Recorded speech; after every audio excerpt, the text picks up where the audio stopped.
primeira-dama da França começou a se relacionar com seu atual marido quando ela tinha 40 e ele 16 anos. Mas foda-se, porque a gente acha que ela é trans e isso claramente é muito mais grave do que pedofilia. Hoje, em 2025, o presidente e a primeira-dama querem provar que ela, Brigitte Macron, é sim cientificamente mulher. Mulher cis, tá? Pra quem não entendeu. Tamo nessas mesmo em 2025. Aqui quem fala é o Mate, eu sou uma pessoa trans masculina, e aí? Bora desenrolar essa ideia? Mas antes da gente começar, já vou pedir pra você se inscrever no canal pra ajudar a fortalecer meu trabalho. Deixar seu like, seu comentário, comenta qualquer coisa aí pra engajar nós. Tudo isso ajuda a entregar esse vídeo pra mais pessoas. Não esquece de me seguir nas redes sociais que eu tô deixando aqui na tela. Tô com a meta de 50 mil seguidores no Instagram, então bora lá fortalecer. E agora sim, bora pro vídeo. Emmanuel Macron é o atual presidente da França e quando ele tinha apenas 15 anos, ele começou a se relacionar com a sua atual esposa, Brigitte Macron, e ela tinha 40.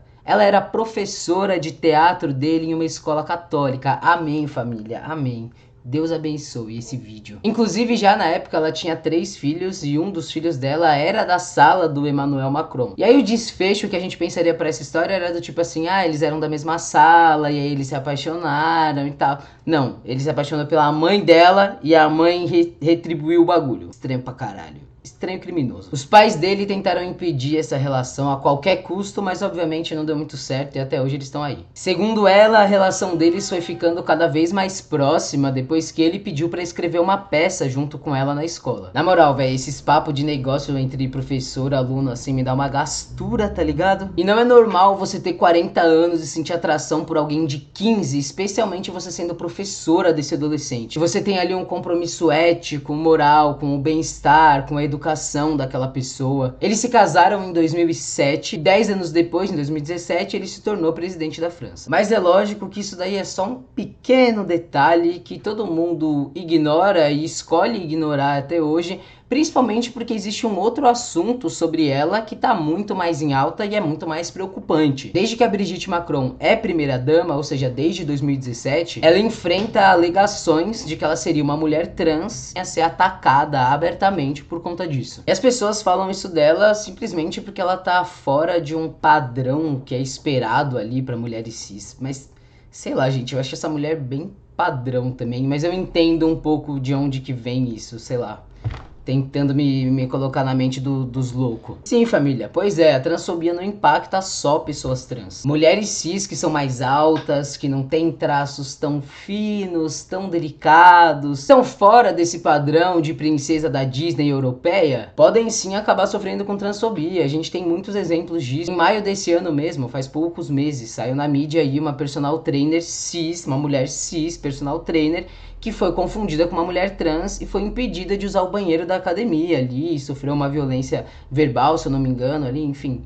Então, sabe, galera? E a gente já viu mulheres sofrendo até violência física, tá? Por conta disso. Então, vocês que acham que, não tem nada a ver com isso, minha filha, vamos ver. Não tô querendo que nada aconteça também, não tô falando assim, tomara que aconteça, não é isso que eu tô falando, né? Mas assim, a gente precisa ser realista no bagulho. Então, como eu disse, esses boatos em relação a Brigitte surgiram lá em 2017 por conta de uma blogueira espanhola que espalhou aí esse rumor. A Natasha Rey. E, mano, essa mulher, ela é completamente fora da casinha, porque ela inventou toda uma história completamente louca, assim, dava pra ela escrever uns filmes, assim. Quer dizer, melhor não, né? Que daí todo mundo vai dar palco pra essa maluca. Mas se liga, ela falou que, na realidade, a Brigitte não é uma mulher, não. Ela, na realidade, é o irmão dela, da Brigitte, e ela fez uma transição de gênero e assumiu essa identidade de Brigitte. E aí esse boato obviamente foi um prato cheio ali pros portais de extrema direita. Não que o Macron seja um cara de esquerda ou que ele seja comunista, né? Mas ele é um cara ali posicionado meio centro-direita, que no final a gente sabe que tá tudo dentro do mesmo pacote. Só que pra esses caras, né, extremistas, quem não quer cortar a cabeça, quem não fala abertamente que quer cortar a cabeça de travesti, de LGBT na rua, não é extremista o suficiente, aí já tá virando comunista. Então pra eles foi um prato cheio. Começou a circular pra caramba essa notícia em sites, portais, redes sociais, desses perfis de extrema direita, né? Até personalidades de extrema direita fazendo piadas com isso. Até aqui no Brasil, se eu não me engano, rolou um pouco disso. Eu lembro que o Bolsonaro, uma época, quando ele era presidente, Ele fez uma piada com a aparência da Brigitte, falando que tipo, olha como a minha mulher é mais bonita do que ela, sabe? Uma coisa assim, bem quinta série. Em 2023, 2 pessoas foram condenadas por difamação, por espalhar essa fake news. Mas em 2024, um tribunal de apelação francês anulou essas 2 condenações. Ainda em 2024, uma comentarista de extrema direita nos Estados Unidos, a Candace Owens, acho que é assim que fala o nome dela, ela resgatou essa teoria publicamente, reafirmou que a primeira-dama na realidade seria um homem, e mais, ela foi além. Mano, essa galera de extrema direita, eles sempre dão um passo a mais. A gente fala, velho, não é possível, como que eles conseguem inventar uns bagulho desses? Mas sim,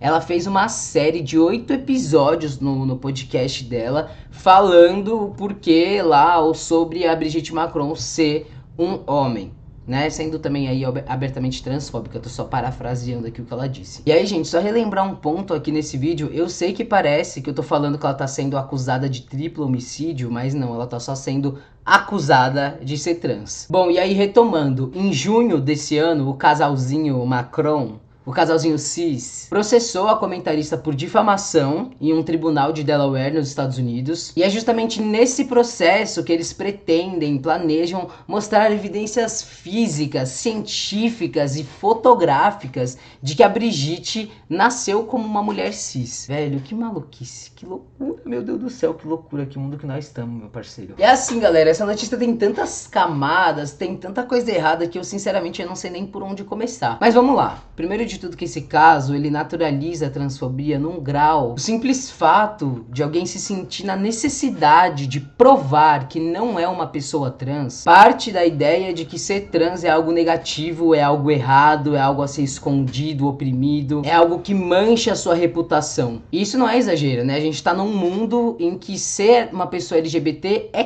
crime. Ser trans, atualmente, é crime em 13 países, de maneira direta. Em mais de 60 países, é crime atos sexuais consensuais entre adultos do mesmo gênero. E pelo menos 37 países têm leis que criminalizam pessoas LGBTI+, de maneira indireta. Isso aí só ajuda a reforçar uma ideia de que identidades trans são doentias, fraudulentas, problemáticas e principalmente ilegítimas. O objetivo desse processo e de apresentar essas evidências não é combater uma fake news, combater uma mentira, até pode parecer que é, mas antes de mais nada é poder afirmar que você é uma pessoa que merece respeito. Eu sou uma mulher cis, eu não mereço ser tratada da maneira como estou sendo tratada, eu não mereço sofrer essa discriminação. É como se a única forma de você ser respeitada enquanto mulher é você sendo uma mulher cis, branca e heterossexual, como sabemos. E que qualquer possibilidade fora desse espectro, merece ser punida. E mesmo quando a gente fala de países onde ser LGBTI+, não é crime, a identidade de gênero de alguém, a orientação sexual de alguém, ser colocado como algo que deve ser provado, que deve ser testado, que deve ser checado ou desmentido, faz parte de um regime de controle social, que pode não ser formal ali na lei, mas que todas as instituições em volta garantem esse controle, garantem que você não vai ser LGBTI+. Então a gente está falando de instituições que são usadas como dispositivo de poder, como a escola, igreja, a família, a medicina, a mídia, que ajudam a controlar e a vigiar esses comportamentos que não estão de acordo com o que é esperado de você dentro dessa sociedade. E com esse tipo de controle não é necessário que o Estado formalmente criminalize esses corpos, né? Porque já tá posto. Outro ponto que aí acho que pra mim é o mais preocupante é o apelo à ciência. Pra ser uma pessoa trans, na realidade, o que basta é unicamente a sua autodeclaração, como você se enxerga, como você se identifica. A partir do momento que a gente define que a medicina ou a ciência tem o poder de gerar provas que podem ou não confirmar a sua identidade de gênero, cai por terra todo o ponto da autodeclaração e da possibilidade da existência de pessoas trans. Porque as identidades trans questionam justamente isso. A minha identidade não precisa corresponder ao que é esperado de mim por conta de um órgão no meu corpo. Se é uma característica física que vai dizer quem a gente é, o que nós estamos fazendo aqui, tá ligado? Além também de ignorar 100% a existência existência de pessoas intersexo, que são pessoas que nascem ali com características sexuais que não se encaixam nessa noção binária que a gente tem de masculino e feminino, que seriam típicas desses corpos, né, masculinos e femininos. Mas se a medicina pode provar que você é cis através de um ultrassom, por exemplo, para mostrar que você tem um útero, ela também pode provar que você é trans, só que de outras formas, por exemplo, através de um laudo psiquiátrico, de um laudo psicológico, de um atestado de que você tá doente sim da cabeça, que você é dodói da cabeça, você é trans, tá? Dodói, toma aqui, um médico cis assinou, você é trans. Isso é o que vai permitir que você faça cirurgia, que você possa se hormonizar, que você possa retificar os seus documentos. Estão entendendo o lugar que a gente volta, tá ligado? Recentemente, agora em abril de 2025, o Conselho Federal de Medicina soltou ali a resolução 2427, se eu não me engano, que limitava o acesso de pessoas trans à saúde, a recursos de saúde, a cirurgias, a hormonização, a recursos que são fundamentais muitas vezes, né? Não todas as pessoas trans, mas para muitas pessoas isso é muito importante. E aí, por conta de muita resistência de organizações independentes, de coletivos independentes, de pessoas trans, essa resolução foi revogada agora em julho. Então a gente tá toda hora lutando pelo direito básico de poder falar quem a gente é. Eu quero poder falar quem eu sou.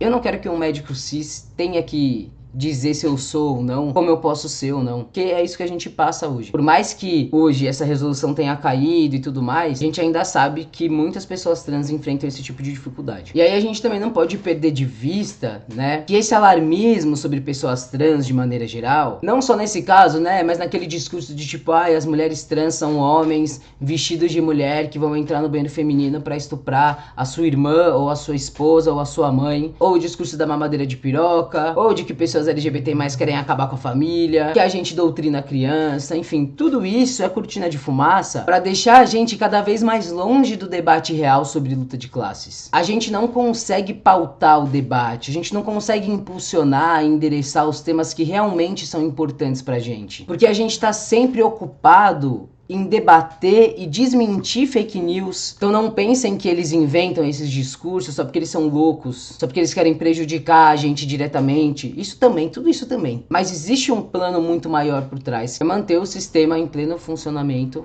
como tem funcionado até hoje. Então a gente tá nesse mundo que uma pessoa de 40 anos se relacionar com alguém de 15, tá tudo bem. Mas que a simples suposição dela ser uma pessoa trans, aí sim já é visto, julgado, punido como um crime. Se até uma primeira dama de um país europeu precisa provar que não é trans para ter um mínimo de respeito ali, o que sobra para mulheres trans de verdade? O que sobra para pessoas trans no cotidiano? É como se uma vez que ela conseguisse provar que ela não é trans, ela não merecesse mais passar por esse sofrimento, por esse preconceito, por todo esse ódio que ela tá recebendo. No fim, é disso que a gente tá falando. Quais são os corpos que merecem sofrer esse tipo de violência e quais são os corpos que não merecem sofrer esse tipo de violência? Se você assistiu até aqui, muito obrigado. E se você gostou do vídeo, deixa seu like, seu comentário, se inscreve no canal e compartilha esse vídeo com mais pessoas para ajudar o meu trampo. Um beijo e até a próxima.